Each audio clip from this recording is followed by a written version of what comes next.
اتنے بڑے بڑے گناہوں پر کچھ نہیں کیا. ایک شیطان کھڑا ہوتا ہے کمزور سا لنگڑا، کہتا ہے حضور میں نے میاں بیوی کو لڑایا. تو وہ اپنی کرسی سے اچھل جاتا ہے، کہتا انت صنعت، تو اصل کام کر کے آیا ہے، ادھر آ جا. اس کو بلا کر اپنے گلے لگاتا ہے اور اپنے پاس بیٹھاتا ہے، کہتا ہے یہ ہے اصل کام کر کے آیا. شرابی کی شراب اس کی ذات تک، بے نمازی کی غفلت اس کی ذات تک، سود خور کا سود اس کی ذات تک، اور میاں بیوی کی لڑائی نسلوں خاندانوں کو لپیٹ میں لے لیتی. تو بھائیو معاشرت کا دین بھی سیکھو، معاشرت کا دین بھی سیکھو. گھر کیسے چلانے ہیں، اولاد کی تربیت کن خطوط پہ کرنی ہے. یاد رکھنا تم اپنی اولاد کا مستقبل نہیں بنا سکتے، وہ اللہ بناتا ہے. ان کو اخلاق سکھا دو، ان کو صفات سکھا دو کہ تمہاری زندگی میں بھی تمہارے لیے راحت ہوں اور مرنے کے بعد بھی راحت ہوں، اور یہ نئی زندگی شروع کرنے والے ایک دوسرے کے لیے راحت ہوں، ایک دوسرے کے لیے سہانے روح نہ بن جائیں. جائیدادیں چھوڑ کے مرنے والے ماں باپ، کروڑوں اربوں کی جائیدادیں چھوڑ کے مرنے والے ماں باپ ان کی اولاد کو بھیک مانگتے دیکھا.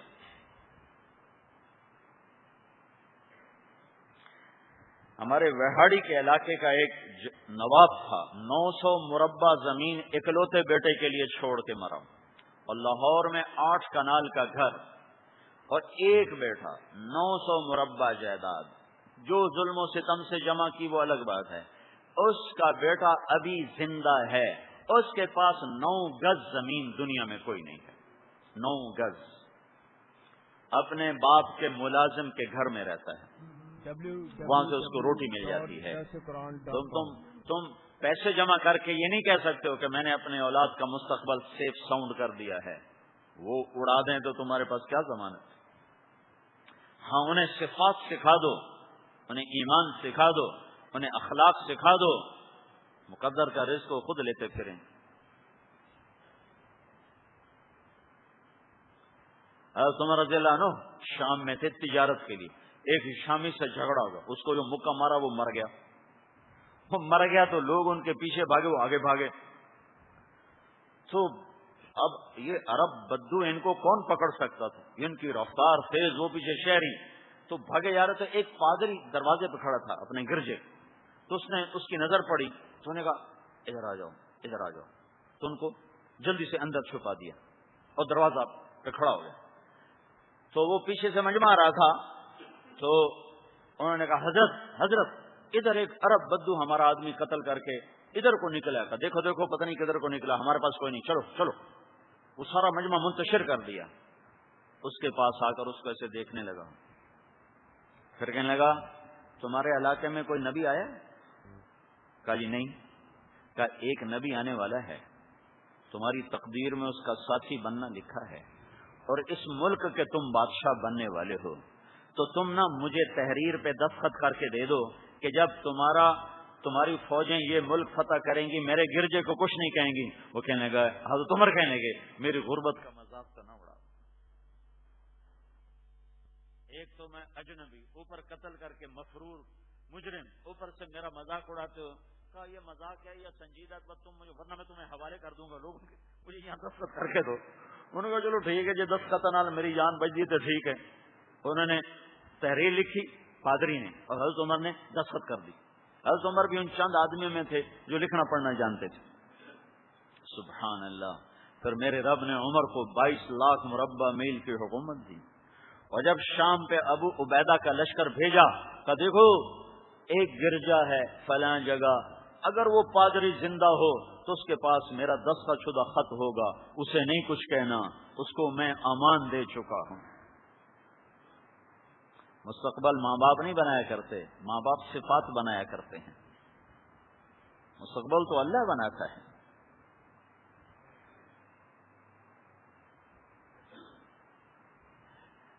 تو میرے بھائیوں، بہت سا طبقہ شادی شدہ بیٹھا ہے. یہ کچھ بچوں کی ہو رہی ہے، کچھ کی ہو جائے گی. جو باتیں میں کہہ رہا ہوں یہ میری اور آپ کی سب کی ضرورت ہے. حسن اخلاق ہاں اللہ کے نبی نے کہا اکرموا اولادکم، اپنی اولاد کی بھی عزت کیا کرو ورنہ یہ باغی ہو جائیں گے. اپنی اولاد کی بھی عزت کیا کرو، کیونکہ اولاد ماں باپ کی طرف نہیں متوجہ ہوتے، ماں باپ اولاد کی طرف متوجہ ہوتے. ان کی تربیت کرو تو احترام کے ساتھ. تنبیہ اور توہین کی شکل ایک بنتی ہے، حقیقت مختلف ہوتی ہے. بچوں کو تنبیہ ضروری ہے، وہ تنبیہ توہین میں بدل گئی تو ان کے اندر میں نا عداوت پیدا ہو جائے گی، وہ نہیں مانے. تنبیہ کا مطلب ہوتا ہے احساس سے ندامت پیدا کر دینا، احساس سے جرم پیدا کر دینا. اور اگر وہ ماں باپ کا ایک ہوتا ہے اقتدار، تو اگر غصے میں وہ تنبیہ توہین میں بدل گئی تو پھر وہ الٹا ہو جائے گا،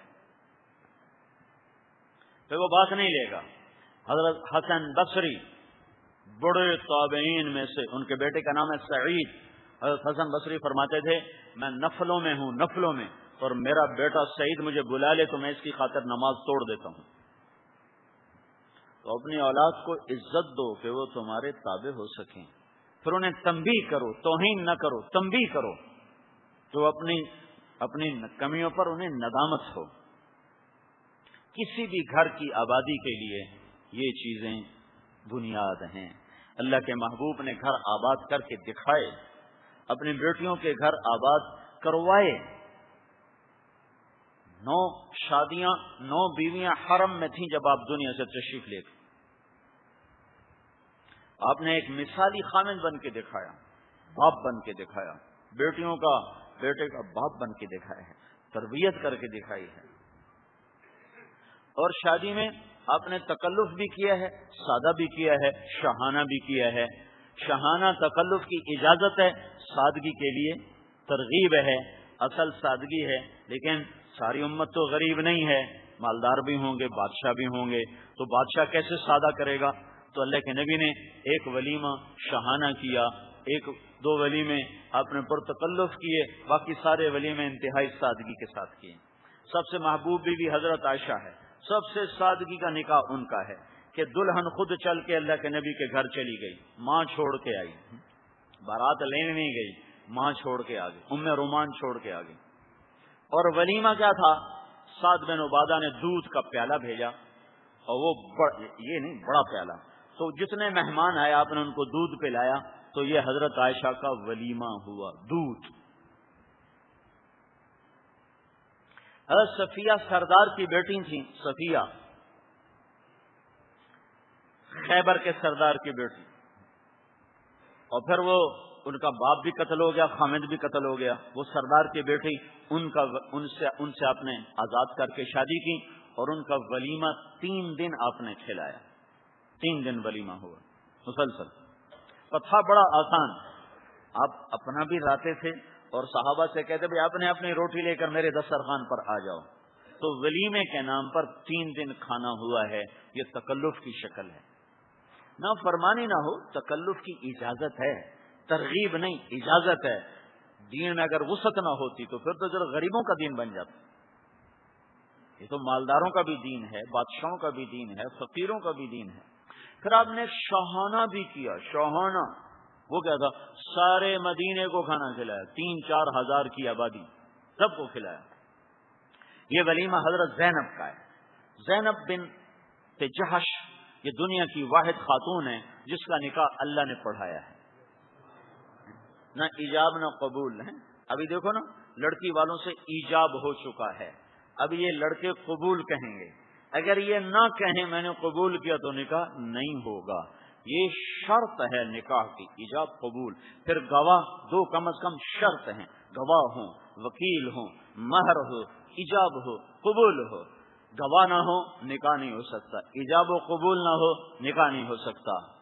اور یہ عجب نکاح ہے، نہ گواہ نہ ایجاب نہ قبول، آسمان سے حکم آتا ہے، ہو گیا. فلما قضا زید منها وطرا زوجناکها، زید کے طلاق کی عدت پوری ہو گئی، میں نے تیرا نکاح کر دیا. نہ ایجاب نہ قبول. ایجاب و قبول کے بغیر تو یہ ہو ہی نہیں سکتی. ہمارے دوست ذمہ دار ہیں، ان کے گاؤں کا ایک بچہ بسوں میں چلا گیا، کنڈکٹری پہ، بسوں کی صفائی کنڈکٹر بن گیا. تو چھوٹی عمر میں گیا، 15-20 سال اس میں لگا، جو اس کی شادی ہونے لگی. منڈی بہت دن کی بات، میں لطیفہ نہیں سنا رہا ہوں، صحیح واقعہ سنا رہا ہوں. تو اب یہ جو کنڈکٹر ہوتے ہیں بسوں کو بیک کروانا، آگے چلانا، استاد جی آن دو، استاد جی جان دو، یہ ان کا محاورہ ہوتا ہے. تو مولوی صاحب نے اس سے کہا فلاں کی بیٹی اتنے مہر میں تیرے نکاح میں دی، تو نے قبول کی؟ وہ کہنے لگا جی آن دو، کہنے لگا آن دو. تو اس کا بھائی بیٹھا تو اس کو یوں کون نہیں ماری، انہوں نے کہا جی جان دو، انہوں نے اس کو پھر کو نہیں ماری، اور بیچارہ پریشان ہو گیا ہوں میں کیا کھاں. پھر کہنے لگا اچھا جی میں سارے دی صلاح ہوئے. تو مولوی صاحب نے کہا نہیں، سارے دی صلاح نہیں، تیری صلاح. تو کہہ میں نے قبول کیا، پھر جا کے یہ نکاح ہوگا. اور ادھر کیا ہوا؟ زوجنا کہا، میں نے نکاح کر دیا، جا چلا جا تیری بیوی ہے. تو یہ پیغام لے کر جب ایک خاتون گئی حضرت زینب کے پاس، تو انہوں نے گلے کا ہار اتار کے ان کے گلے میں ڈالا، اور سجدہ شکر بجا لائیں، اور اللہ کے نبی مسجد سے اٹھے اور حضرت زینب کے گھر میں داخل ہو گئے. پھر یہ ولیمہ شاہانہ ہوا کہ سارے مدینے کے لیے گوشت پکایا گیا. یہ اب آگے اللہ کے نبی کا معجزہ تھا، ایک ہی بکرا پکایا اور 5000 آدمی کھا گئے. آپ خود تقسیم کر رہے تھے، خود ڈال رہے تھے. فورا مدینہ، بچے بچیاں، مرد عورت اس ولیمے میں شریک ہوئے، تو سب نے کھایا ہے.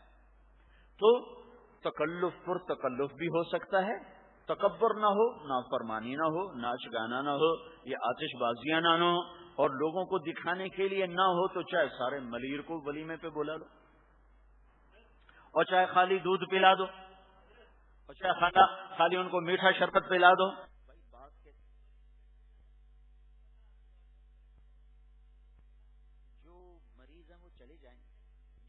وہ چلی جائیں تو وہ چلی جائیں. اب اتنے مجمع کا میں کیسے حق ماروں؟ جو مریض ہیں بھائی وہ چلے جائیں. ہمیں کون سا روز روز یہ لوگ ملیں گے؟ احباب جمع ہے میر حال دل کہلے، پھر التفات دلے دوست نہ رہے نہ رہے. اول تو سنتے نہیں ہیں، وہ سنو تو صحیح ہم کیا کہہ رہے ہیں. کوئی تم سے چندہ مانگنا ہے؟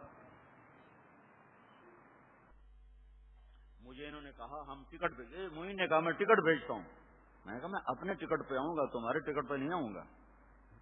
کہ آپ تو میرے بچے کے نکاح کے لیے میرے مہمان بن کے آ رہے ہیں.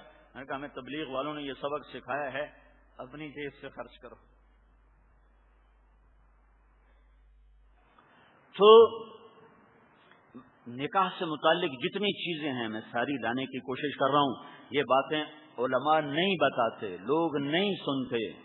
تو کبھی کبھی یہ تقریب ہوتی ہے تو تمہیں پتہ تو ہو کہ اللہ کے دین میں معاشرت اور شادی اور نکاح اس کی کیا شکلیں ہیں، کیا صورتیں ہیں. تو یہ تکلف والا بھی ہے، پرتکلف بھی ہے، شاہانہ بھی ہے، سادہ بھی ہے.